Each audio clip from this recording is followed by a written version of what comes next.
Well, hello and a very good morning. Thanks for tuning in to News 9 Live. I'm Kabir Naqvi. Joining me here in the studio is my colleague Nancy Bora, and what we're essentially up to on today's page one is to take a look at newspaper developments, albeit today's show is a little different. It's a little special because, ladies and gentlemen, G20 is upon us. The first day of the two-day G20 summit, well, that is taking place today here in the national capital, the 9th and the 10th of September. 20 member nations, 20 extra invitees, a total of 40 countries that are currently taking part in the G20 summit. But very quickly, before the G20 summit, before we talk about what happened yesterday in that meet with Mauritius, meet with the Bangladeshi Prime Minister Sheikh Hasina, that ever so crucial meet with Joe Biden, all of that has already been done and dusted.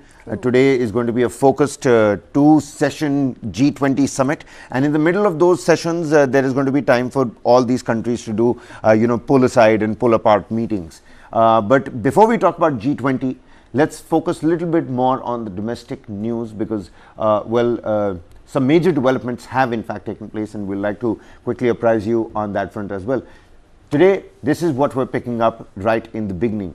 Chandrababu Naidu, TDP leader, well, he's been arrested or was arrested. He's come out, he's quickly given a reaction, coming in from the agency wise, and I can look at the televisions, giving out that reaction as well from Chandrababu Naidu. Now, why was he arrested? Why was the police knocking at his door? Why was he picked up? Because soon after, there was a blanket ban on that image, Nancy. True. And that picture was taken up, withdrawn from social media. Nobody has that picture, but it seems like we've got hold of that little picture where there's that remand bus, and you can see Chandrababu Naidu right at the mouth of the door. He's standing there. Uske alawa koi aur picture, there is no other video that you can see. Now, this is what happened essentially. Chandrababu Naidu, Telugu Desam Party president and former chief minister of Andhra Pradesh, was arrested by the Nandyal police in the early hours of Saturday, which is what a party spokesperson has come out and confirmed. Now, a large contingent of the police led by Nandyal Range DIG Raghurami Reddy and the Crime Investigation Department CID swooped on the camp of Naidu at RK Function Hall in the town around 3 a.m. to take him into custody. He was taking a rest in his caravan at that time. What you're looking at is an altercation between police, Chandrababu Naidu, and some of the TDP party workers and leaders, trying to understand what the situation essentially is. After which, it seems like he has come out on bail, but he was arrested earlier. Now, all those pictures, they have already been taken back from the social media. They've been removed. There's a blanket ban, a caveat of sorts on that image, Nancy, because, well, it seems like Andhra Pradesh Chief Minister Jagan Mohan Reddy seems like wouldn't want, the public sympathizing with Chandrababu Naidu, or it could be the TDP leader himself who did not want to embarrass himself. But those images have come out. But the rivalry between these two, Jagan Mohan Reddy and Chandrababu Naidu, that is something that is not new now, isn't it? No, it's definitely not, Kabir. And if you think about it, something like this happens, when, arrests are happening at the odd hours. It raises more questions than it ever answers. So, why is it happening right now? Why is the media not allowed? What is happening exactly? There is no clarity at all. We just know that, there is this skill development, corporation scam. And, I want to tell the viewers that what exactly is the case is. It is the Crime Investigation Department of the Andhra Pradesh Police initiated a probe into an alleged scam worth 3,300 crore in this skill development scam during the previous Telugu Desam Party regime. The investigation follows notices issued to Arja Shrikant, the former Indian Railway Traffic Service officer who was the CEO of that developmental scheme. So, based on the statements from this accused Turner Appew and depositions by the 3 IAS officers. So, the public funds, where are the public funds? There is no clarity over that, whole particular skill development, that what happened to the funds. That's the picture, Nancy. That's the picture that I'm talking about. That's the only still grab that's available. Because apart from this little picture of the remand bus, there is essentially nothing of TDP leader getting arrested. You can hear him in an altercation with the police, of course speaking in Telugu, asking about remand, and I mean those are some English words that one can understand at a national level. Of course people from Telangana and Andhra Pradesh would understand what's going on there better, but what we're learning is that he's given us a reaction. We'll play out that reaction soon enough, but let me just also tell the viewers, and Nancy, for your perusal as well, it says that the police however faced stiff resistance from the TDP cadres who gathered there in large numbers. Even the SPG forces guarding Chandrababu Naidu did not allow the cops, saying they could not allow anybody to reach Naidu till 5:30 a.m. as per rules. Finally, at around 6 a.m., the police knocked on the doors of Naidu's vehicle, brought him down and arrested him. So he was in a caravan, and visuals of 3:30 a.m. now that we know the time of wee hours in the morning, the police in good numbers, the TDP workers and leaders in good numbers right over there. He was resting in his caravan when the police finally knocked on his door, and the SPG also had to intervene, the security had to intervene, the TDP workers had to intervene. It must have been a huge altercation. Now the DIG told him that he was being arrested in the Andhra Pradesh Skill Development Corporation scam, in which he is accused number 1. A notice to that effect was then handed over to him, and you know what, whilst we're talking about that, I do in case have that notice with me as well. I'll quickly read that out. It says notice under section 51(2) CRPC. I'm just saying, why are we using CRPC here? Haven't we changed the names of all the law criminals? Yes, exactly. Of all the criminal laws, beg your pardon. All right, anyway, so, coming back to Chandrababu Naidu's notice, it says, it is to inform you that you have been arrested in circular number so and so, under sections 120B, 166, 167, 418, 420, 465, 468, 471, 409, 201, 109, subclauses 34 and 37 of the IPC, and section 1213.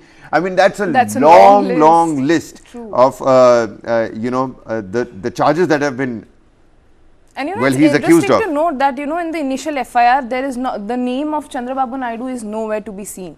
So the party is actually right that how can he be the accused number 1 when his name is not there in the FIR as well. So I mean the protest, I just want to imagine what was the scenes in the morning, what would have been the scene in the morning. It was really swift because the notice says that it is a non-bailable offence. I cannot release you on bail. It is further informed to you that you may seek bail through court only.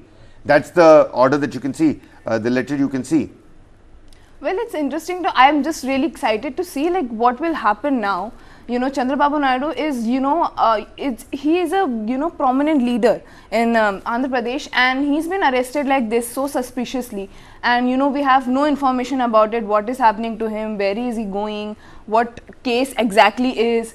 And, this is something that, it raises so many questions about the YSRCP as well, Jagan Mohan Reddy as well. Well, all right. So, this is what we're picking up, ladies and gentlemen. This is what we're picking up, that there is in fact, even as we're preparing that reaction that's come in from Chandrababu Naidu for the perusal of everybody, across the nation, not just people watching us from Telangana and Andhra Pradesh.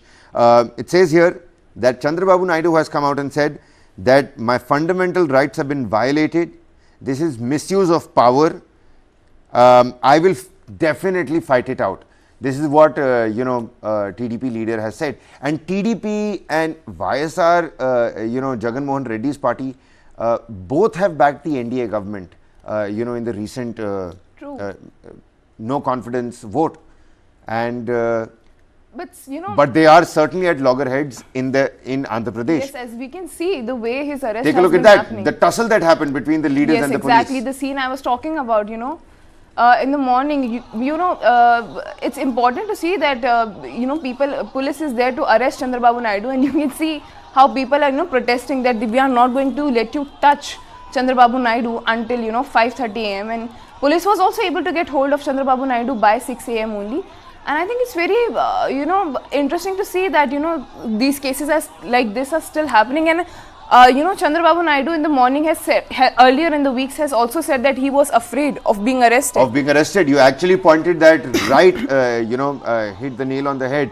Just a couple of days back, ladies and gentlemen, Chandrababu Naidu had already come out and said, and we'll try to rummage through the files and bring you that reaction as well.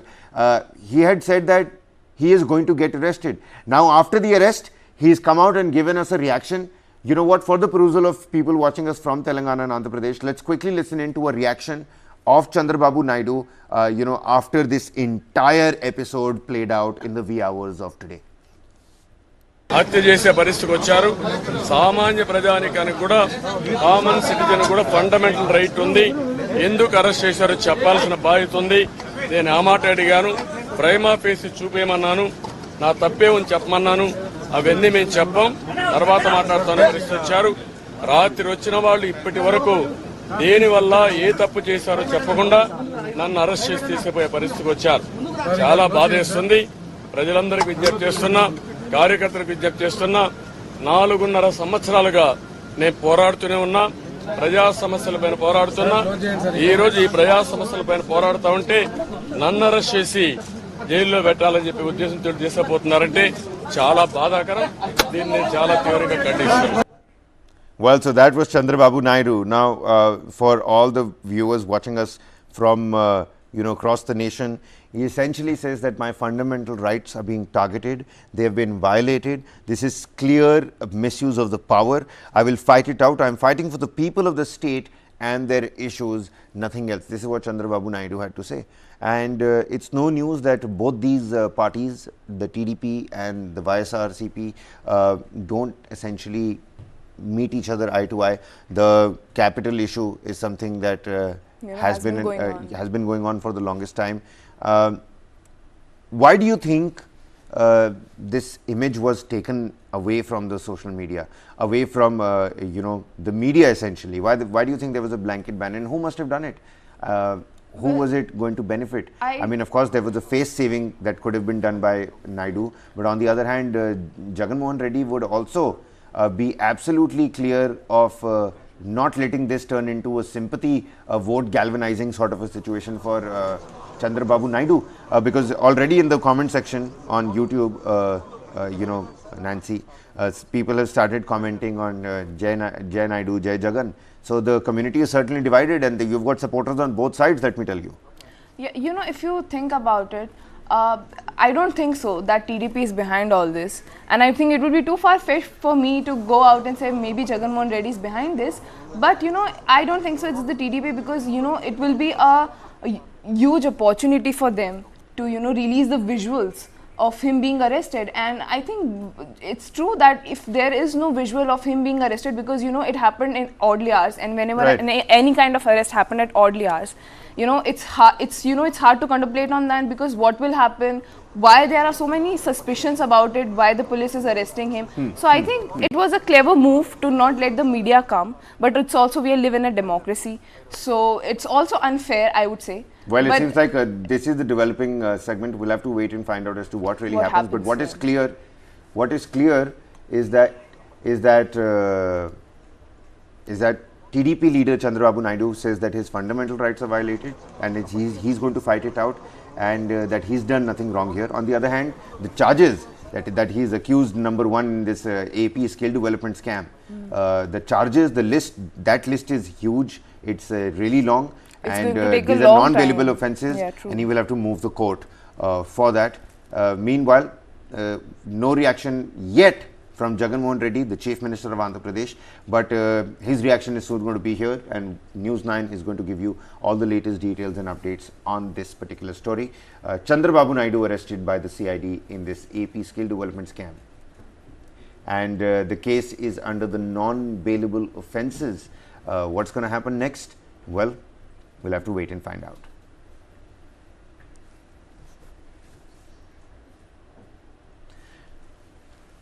Well, now, ladies and gentlemen, let's shift our focus here. Let's talk about G-20, Bharat Mandapam, all lit up. Those visuals we saw yesterday of fireworks, Prime Minister Modi at the Bharat Mandapam, 40 countries that are getting together today. So much that is going to be spoken about, but the theme of G-20 is going to be that of Vasudhaiv Kutumbakam. It's going to be one earth, one family, one future, a focus on climate change, a focus on biofuel, a focus on a collective international digital public infrastructure. So much that is already being done, and the stage is set for the Africa Union to now become a member of G20.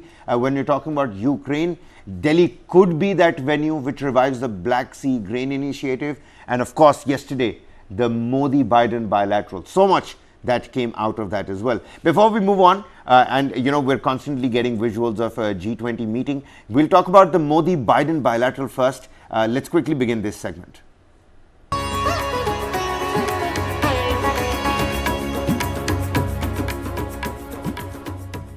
Well, now, Nancy, yesterday, you know, Joe Biden, he landed.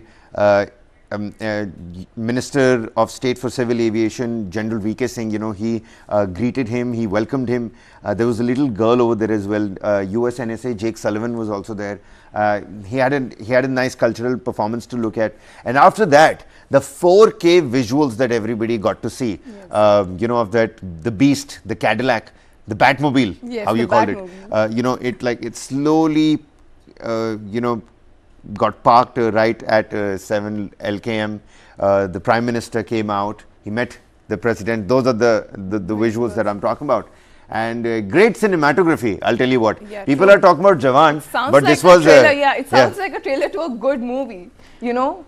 It's a trailer to the, you know, upcoming, you know, strengthening India-US ties. So it's a film based on that, and that's just the trailer. Look at them. They look so happy together.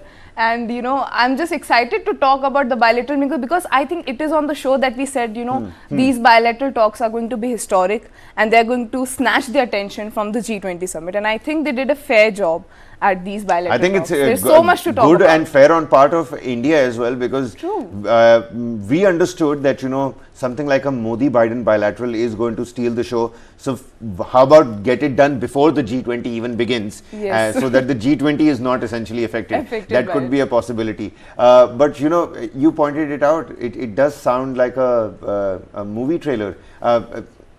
Look like a movie trailer as well. And you know, every time I look at both these you know, leaders, President Biden has a habit of you know, patting you on the shoulder, and Prime Minister Narendra Modi has a habit of you know, going in straight for the handshake. And when these two happen together, yes. When these you know, both of these happen together, it's like, you know, lost friends, a lost you know, friendship that has again been rekindled. True. I think they missed each other because, you know, they met last time in June. So I think, you know, the way they are greeting each other, they were so happy to be together.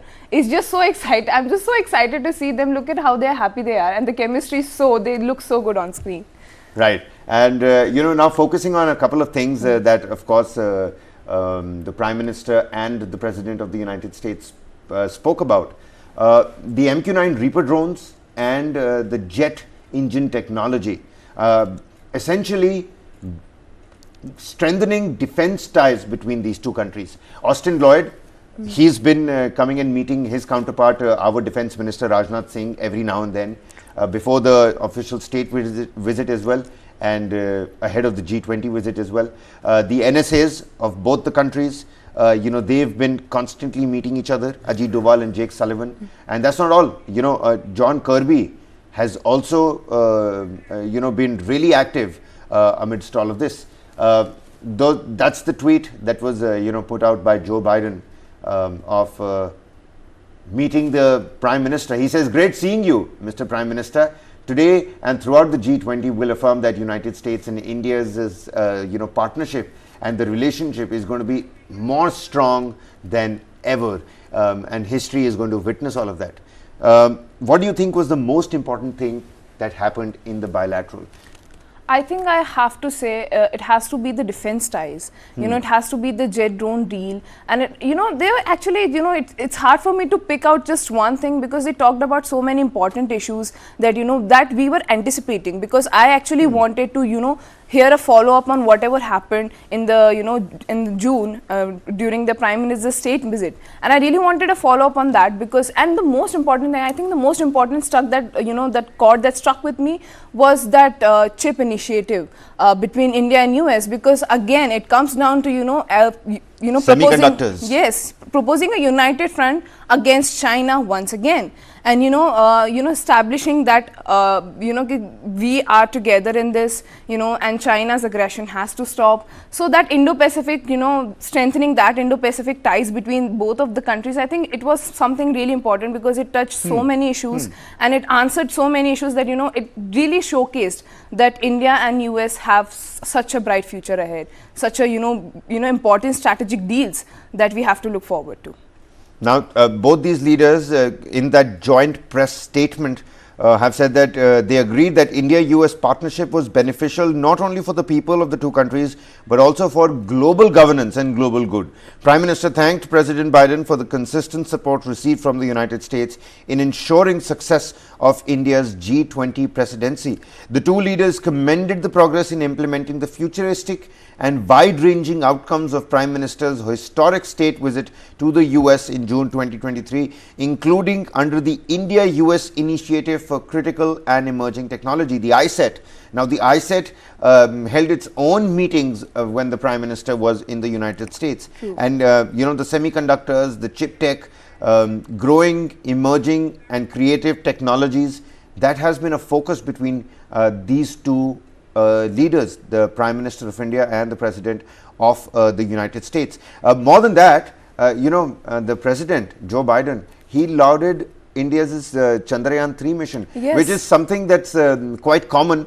It's a common theme because Rishi Sunak, he did the same thing. Giorgia Meloni, she did the same thing. Hasina Sheikh, she did the same thing. Everybody is coming, telling Prime Minister, what you've done with Chandrayaan is absolutely spot on, awesome. And I have told this before on the show as well, because after Chandrayaan and after the successful launch of Aditya L1, I think India has been, here in the global, we have put ourselves on the global map, and I think every leader is recognizing that effort, and US has also proposed to work together with us very soon, and they are looking forward to joint ventures to explore the International Space Station. And most importantly, President Biden reaffirmed his support for a reformed UN Security Council with India as a permanent member, and which India has been pitching on for so long, and he has welcomed, and he's also welcomed once again India's candidature for the UNSC non-permanent seat in 2028 and 29. So these are something important, developments and UNSC, I mean, imagine United States is, United Nations Security Council, and India being, on that particular table. That's something that's really big, even as a non-permanent member. Yes. Even as India makes its way into the UNSC, that will be a big step for the country. True, and I think they resolve so many issues as well. They resolve with China and Russia on that table. True. And then India also, having a say. I mean, because we have, everybody has been behind India's back, take a stand.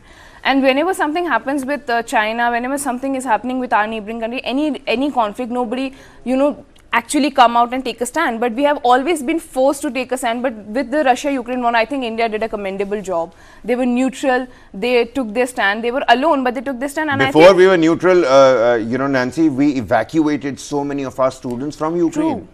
True. We were actively participating in it, and we standed alone in the whole situation. And I think US really respected that, and they came out to us, they reached out to us, and the outcomes of the bilateral talks is just important to see, because they also resolved the conflict, the WTO poultry case, which was one of the last 7 of the conflicts that had to be resolved. 6 of them were already resolved. The trade conflicts were already resolved, and the last one, the WTO poultry, has also been resolved.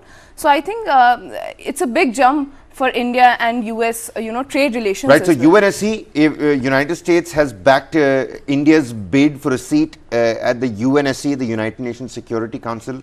And you just spoke about resolution of the outstanding WTO poultry dispute with India. Yes. Now, what all of that is about, let's just quickly tell the viewers. United States Trade Representative Catherine Tai today announced that the United States and India have agreed to resolve their last outstanding dispute at the World Trade Organization, the WTO. India measures concerning the importation of certain agricultural products, DS 430. Now, as part of the agreement, India also agreed to reduce tariffs on certain US products, including frozen turkey, frozen duck, fresh blueberries and cranberries, frozen blueberries and cranberries, dried blueberries and cranberries, and processed blueberries and cranberries. A lot of cranberries and blueberries. Lots of exotic fruits coming. Yeah, these tariff cuts will expand economic opportunities for United States agricultural producers in a critical market and help bring more US products to customers in India. All right then. This announcement comes as President Biden met with PM Narendra Modi today in New Delhi for the G20 Leaders Summit. In August, Ambassador Tai met with India's Minister for Commerce and Industry Piyush Goyal following the G20 Trade and Investment Ministers' meeting.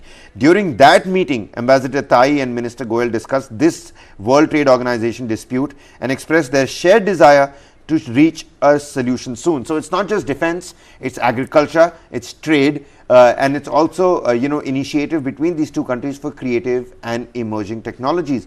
Resolving this last outstanding WTO dispute represents an important milestone in the US-India trade relationship, while reducing tariffs on certain US products enhances crucial market access for American agricultural producers. These announcements, combined with Prime Minister Modi's state visit in June and President Biden's trip to New Delhi this week, underscores the strength of our bilateral partnership. But even as we talk about Prime Minister Modi and Joe Biden's bilateral that took place yesterday, let's focus on what's going to happen today at Pragati Maidan, Bharat Mandapam, the venue for the first day of the G20 summit. 2 sessions that will take place today, 40 total countries to take part in the G20 summit. My colleague and Strategic Affairs editor Aditya Rajkol is of course going to be joining us soon from the Bharat Mandapam itself. We're going to bring you live updates from the Bharat Mandapam. And we have Aditya with us on the broadcast. Aditya, very good morning to you. It did rain here in the national capital, but it seems like that hasn't, dampened the excitement of the people and all the world leaders. What more can you tell the viewers like? What are the arrangements like? We heard that there is absolutely no traffic in the national capital, but more than that, the cavalcade, the sound of the sirens, the motorways, the motorcades, all those leaders, help the viewers understand what it's like to be at the Bharat Mandapam.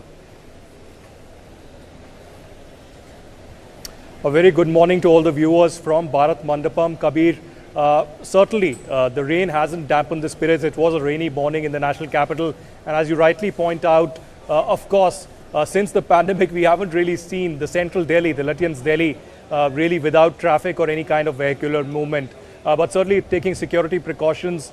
Of course, we know the elite commanders of the NSG, the Delhi police commandos, and several other paramilitary forces are also deployed all across the capital.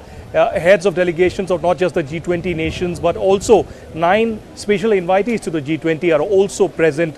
And in about 45 minutes from now, we'll be arriving at the Bharat Mandapam. So just to give you a glimpse of where I'm standing right now, I'll ask Manish to, in fact, pan and show you right behind me, in fact, is the Bharat Mandapam. This is the venue of the G20 summit. At about 9:30, we will have the first session on One Earth. Thereafter, a second session on One Family will also take place at the G20. We are told that in between 1 p.m. and 2:30 p.m., 2 bilaterals will take place of Indian Prime Minister Narendra Modi with the Prime Ministers of Japan and United Kingdom. We'll also have another bilateral sometime in the evening when, of course, Prime Minister Modi meets the Prime Minister from Italy. But in the meanwhile, a little after 5 p.m., we'll see 2 important multilaterals also taking place.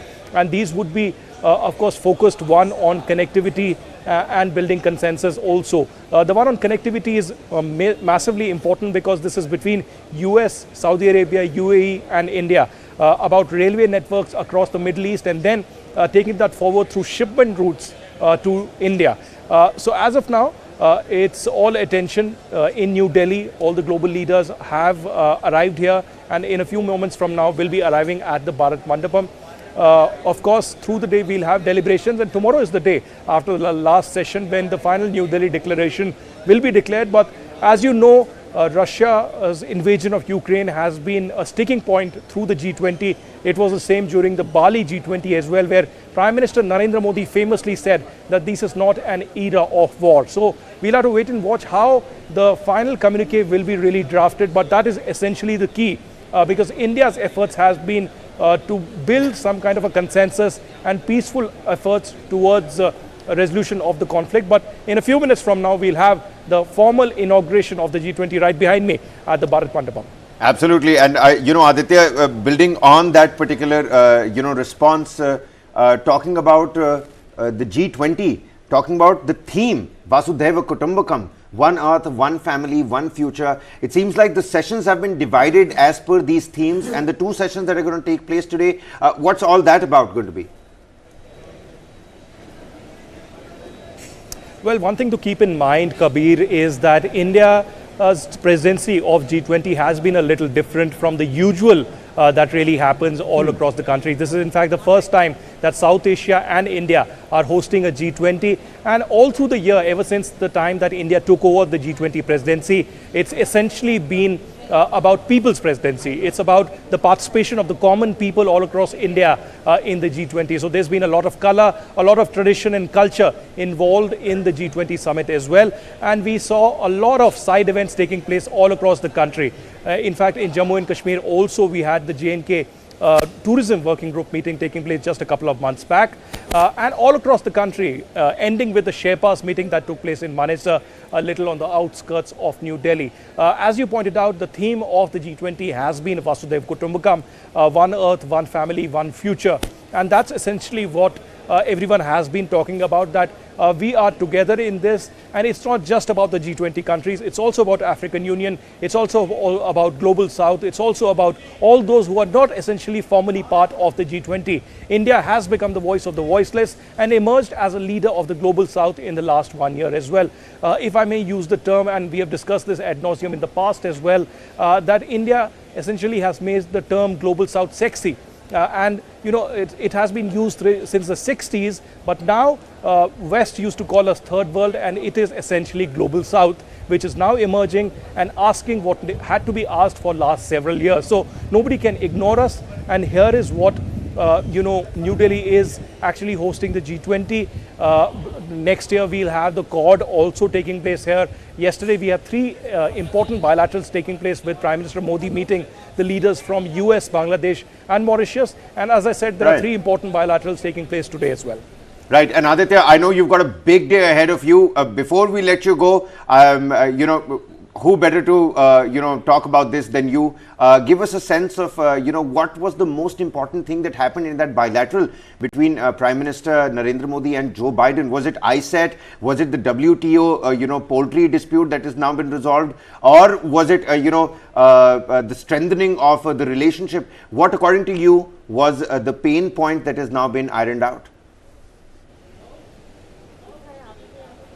Well, one thing that we need to keep in mind is that India and US strategic bilateral cooperation has been going from strength to strength in the past administration as well. We've seen Prime Minister Modi's chemistry with Obama and Trump as well, and that is being taken forward with Biden as well. Yesterday, for the first time, Biden, ever since he took over as the president, visited India, and he immediately after landing went to the residence of the Prime Minister at 7 Lok Kalyan Marg. There they had a 1 hour long bilateral, and there was a huge statement, a 29-point statement that was issued, a joint statement issued initially by the White House and thereafter by the Prime Minister's office here as well, which clearly indicated a lot of talking points, big points, including jet engines, including WTO, including the poultry dispute that has been now resolved, and of course US's support to India for the permanent membership of the United Nations Security Council. Apart from that, also the Quad has been something that India, US, Australia and Japan have been working very closely on, and next year in 2024 India will be hosting the Quad summit, in which US has accepted the invite and will be formally being represented by President Biden. Of course, a lot to talk about through the day, but this was the big takeaway. This was the big bilateral between India and the United States. Through the day, there will be bilaterals today as well, and it's likely that by the end of it, there could be a statement issued by New Delhi, or there could be a press conference by the Ministry of External Affairs. All right, Aditya, let me not hold you back. You've got a big day ahead of you. Many thanks for joining us here on the morning G20 HQ Central. We're going to keep bringing the viewers an update from Aditya. Aditya, many thanks to you. Do have a good day at the Bharat Mandapam. Well, that was Aditya Nancy, and what great inputs he has brought to the show, showing us just minutes before what the G20 is going to look like. Take a look at this little visual that the ministry has in fact put out, the Ministry of External Affairs and the Government of India. But yesterday, apart from the Joe Biden meet, there were meetings with Mauritius and the Bangladeshi Prime Minister Sheikh Hasina as well. Now, Sheikh Hasina was here, and before that, at the ASEAN summit, it was the President of Bangladesh that was that had a conversation with Prime Minister Modi. This time around, it was Sheikh Hasina herself. She came here. And even as there were fears about the Tibetan community holding a protest against Xi Jinping, there was a proper, worry about protests against Bangladeshi Prime Minister Sheikh Hasina. And take a look at that. Another sequel to that movie with Joe Biden, maybe. But what was essentially, what did the two leaders talk about? Prime Minister, I think he took to the microblogging website and posted something later on as well. Yes, yeah, I think Modi took to his Twitter and he said that, he had productive deliberations with PM Sheikh Hasina, and the progress in India-Bangladesh relationship in the last 9 years have been very gladdening, and our talks covered areas like connectivity, commercial linkage and more. And I think it's so important that we finally, held talks with Bangladesh and, tried to resolve the conflicts that we have been having for so long now. And I think it's important, the talks like this happen, issues like connectivity, trade, everything should be there. It should be, talked about so that, our relations with the neighboring countries strengthen a bit. Only we can, pitch a united front, that Vasudhaiva Kutumbakam, that, theme that we are proposing right now. It can only be possible if we involve, all the nations who are, and especially our neighboring nations, because India really needs to, strengthen ties with its neighboring countries. And I think this, deliberation, this, productive deliberation, I am very excited to see that what it will hold in future for India and Bangladesh ties. Absolutely. And not just India and Bangladesh's ties, India's ties with the rest of the world. The preparations are, pretty much done. They are underway to hold the first session of the G20 summit in the national capital. What beautiful visuals we're getting from the Bharat Mandapam, from the entire, Connaught Place, Central Delhi area. Just absolutely lovely to take a look at the preparations. Take a look at that, Nancy. From fountains to fireworks, Pragati Maidan really looks like Pragati Maidan. Yeah, because, as we have been saying, that Delhi has been transformed completely. It looks like there is a big festival that is going on. It's just not G20. It's something, it's and celebration of India. That's the difference of G20 under India's presidency. True. It's not a global summit anymore. Yes, it's a proper festival under Prime Minister Modi's leadership. I mean, India, I'm so proud to see that, India did such a great job, from welcoming the guest, from, the cultural programs, we are showcasing the best cultural front right now. We are a colorful country. We come from a diverse country. And, look at the colors, look at the fountain, look at the water fountain shows. I think it would be, the delegates are having a great time in India. That is for sure. Man, look at the visuals. Look at how, every monument is there. We are like putting tikis on the guests, welcoming them the Indian way. I think this is what India is all about. This is how we represent our country. This is what, any country. As a host, I think India couldn't have done better than this. Well, from across the, the country, visuals that are in support, in encouragement, in enforcement of the G20 summit. We earlier saw, the shores of, I think that was Banaras, if I'm not wrong. Yes. From Varanasi, yeah, the confluence of education and culture, essentially. Subha puja ho rahi hai wahan pe. These are the big boards that you can see across, the national capital. The hotels, they've been so nicely decked up. It is the global south, and Aditya was talking about how the global south, the word, it's got a new meaning. It's not third worldism anymore. True. The global south is a responsibility today. Today, people, when they talk about the global south, it's not just a group of countries that have now been able to say that, okay, you know what, we're on the map. It's actually about these nations putting forth global issues. I think people are continuously coming in, visuals of various global leaders who are still coming in. I think that's the Spanish foreign minister that you can see. That's the Royal Spanish Air Force's logo that you can see on the plane's livery. But in terms of today's plan and program, that's Olaf Scholz, the German Chancellor. Olaf Scholz, he's now in that eye patch that he's wearing over there as well. A cool take. Haven't seen him wear that before. Yes. Is that I think part it's of theme their of protocol? G20 that I was not aware about. Is it part of a German protocol? Well, I'm not too sure about that one. Last I saw a German leader wear something like that was Adolf Hitler. I wouldn't want to compare Olaf Scholz with Adolf Hitler, but of course the German Chancellor, of course, who's made its way to the national capital. Today's program, Nancy, आज क्या होने वाला है essentially, even as we're looking at the visuals of G20 boards, the big boards, the preparations, the fountains, the lightings, all of that. At 9:20 to 10:20 hours, there is going to be arrivals at the Bharat Mandapam. So from 9:20 to 10:20, there is going to be proper arrivals at the Bharat Mandapam. From 10:30 to 1:30 is going to be session number 1, which is One Earth, which is part of the Vasudhaiva Kutumbakam theme. From 1:30 to 3 o'clock, there is going to be a special window for meetings that is going to be carried out. Like Aditya was pointing out, meetings with United Kingdom today, meetings with Italy today on the side, meetings with the UAE, USA, a multilateral on the sidelines, talking about railway system in the Middle East. And then from about 4:45 p.m. till about 5:30 p.m., there's going to be a second window for meetings before the session number 2, which is called One Family, from 3 p.m.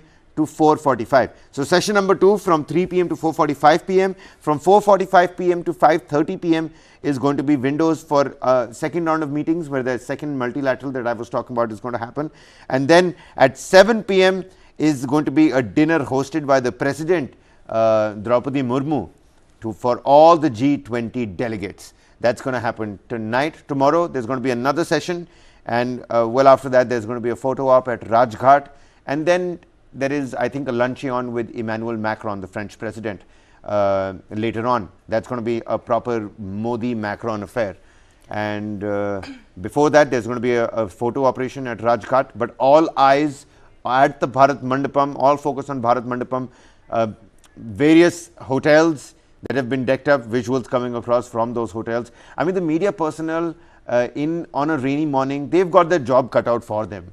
The camera people, they're going to be running from hotel to hotel. It's going to be a hotel hopping for them early in the morning. Yeah, actually, and I think it was very risky for them to release the list that where every delegate is going to stay, ITC Moria, Shangri-La, and I think people are really excited to see them. I just want to see the reactions of the delegates. And I saw when Rishi Sunak arrived, and he saw India's folk dance going on, and he was so excited about it, and he was clapping there, standing with his wife, and he videos of him talking, and when he said Vijay Mama, and everybody was like, oh my god, he's he knows Vijay Mama, he calls his uncle Mama.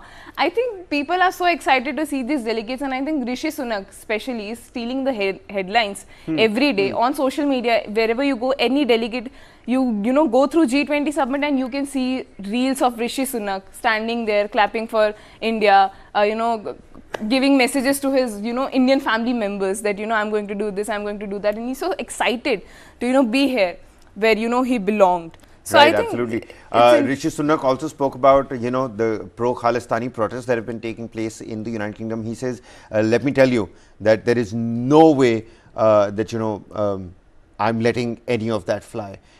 We will deal with that with a very heavy hand, with a very strict hand. And the way he began his reaction was that it's a great year for India. You've got the G20 summit, You've got the Cricket World Cup that's coming. So much that's already happening in India. It's a great, great day for India.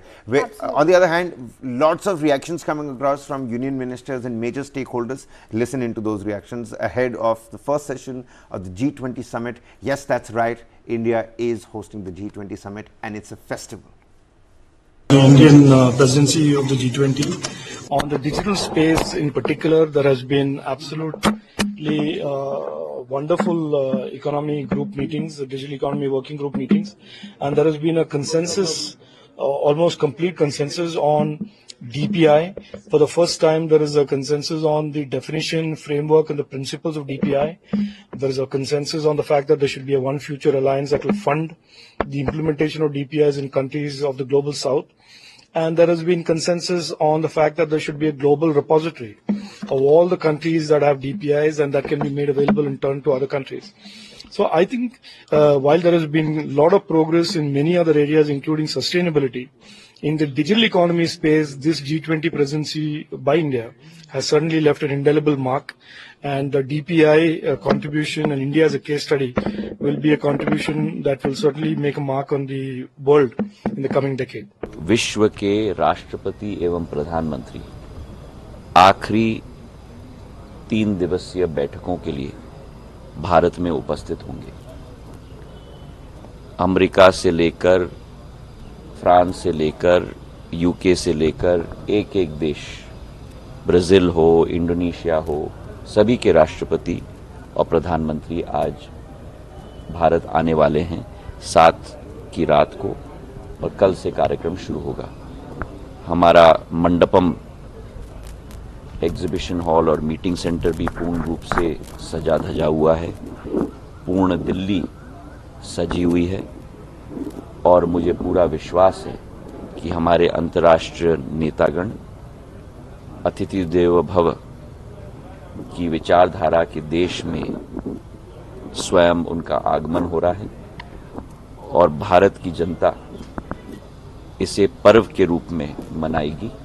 G20 की अध्यक्षता भारत कर रहा है। प्रधानमंत्री के नेतृत्व में जितने भी इसके पहले G20 की अध्यक्षता देशों में हुई है वो स्थानिक मुद्दों पर होती रही है, लेकिन प्रधानमंत्री ने भारतीय संस्कृति को भूगोल से उठाकर सांस्कृतिक विरासत को जोड़ने का काम किया है।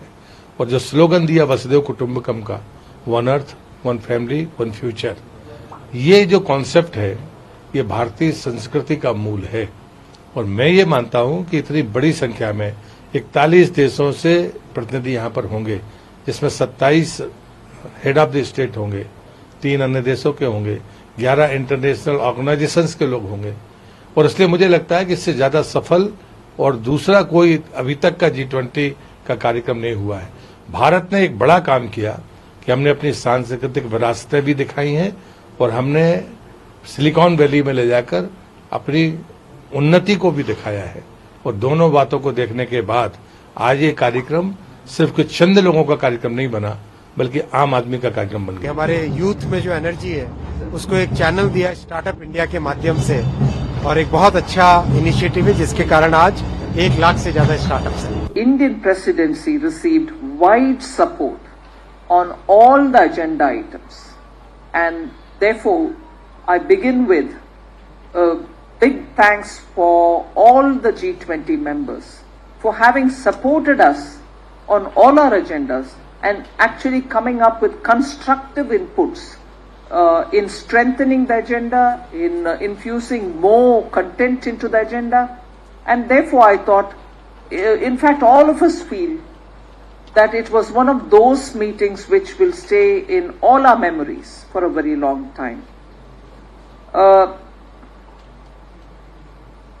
The first thing I'd like to, on the agenda related topics which I'd like to highlight, is discussions happened on global economic outlook, the risks and the macroeconomic implications, and in this specific attention was given for food and energy insecurity and also for climate change related issues. Well, we are indeed very, very delighted that the Indian presidency invited several Middle Eastern countries to join the WTO meetings.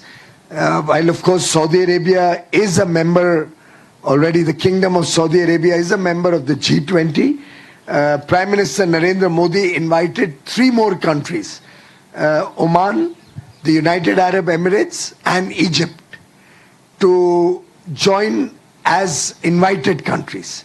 It's for the first time that 4 countries from this region are a part of the G20 deliberations. It shows Prime Minister Narendra Modi's and India's collaboration and commitment to working closer together with this region. It also demonstrates the deep friendship and brotherhood between the countries in the Middle East and India. The Indian presidency of G20 has brought gender justice to the main table of world leaders. I would be amiss if I do not begin with expressing profusely my gratitude to the Prime Minister of India for ensuring that women are not reduced to the sidelines of conversation. Today, we proudly as Indians say that in the history of G20, discourse, dialogue, deliberation, for the first time, women-led agenda has been central to conversations. I'm extremely proud that my colleagues in G20 Empower have contributed to many firsts on behalf of India to the G20 universe. इस G20 में माननीय प्रधानमंत्री श्री नरेंद्र मोदी जी का vision था कि दुनिया के सारे स्टार्टअप्स का एक चैलेंज है 6 सेक्टर, और इन 6 सेक्टर्स में दुनिया के विभिन्न देशों से आए हुए स्टार्टअप्स को आज अवार्ड दिया गया और G20 के सभी देशों ने इसको बहुत सराहा है। माननीय प्रधानमंत्री जी के इस इनिशिएटिव को बहुत सराहा है और आशा की है कि हमेशा सभी G20 में ये परमानेंट फीचर बनेगा। देखिए, भारत के लिए गौरवशाली पल है जब हम G20 की अध्यक्षता कर रहे हैं और one earth, one family, one future, वासुदेव कुटुंबकम, इसी सोच को लेकर इस पूरी थीम के आसपास हमने इसका आयोजन किया है। बहुत सफल आयोजन अब तक, 60 शहरों में 200 से ज्यादा मीटिंगों का होना, हजारों विदेशी डेलीगेट्स का उसमें पार्टिसिपेट करना और अब लीडर समिट के लिए पूरी तैयारी है। अगर आप पूरी दिल्ली में देखेंगे तो ऐसे 78 लोकेशंस पे 78 जगह पर UHD और 4K कैमरास लगे हैं, चाहे राजघाट हो, एयरपोर्ट हो और भारत मंडपम हो, और बर्ड आई व्यू कैमरास भी वहां पे लगे ताकि आपको क्लीन फीड जो DD के द्वारा दी जाए उसमें हर वो पल, लम्हा कैप्चर करके देश और दुनिया में दिया जा सके। दूरदर्शन ने उसके लिए पूरी तरह से तैयारी की है और हजारों मीडिया के लोगों ने देश और विदेश से इसमें अपना अप्लाई किया रजिस्ट्रेशन के लिए। लगभग 3000 एप्लीकेशंस इसमें अब तक आई हैं रजिस्ट्रेशन के लिए।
You're watching News 9 live visuals coming in there from Bharat Mandapam, where Prime Minister Modi has reached just ahead of the schedule. Visuals, of course, coming in live.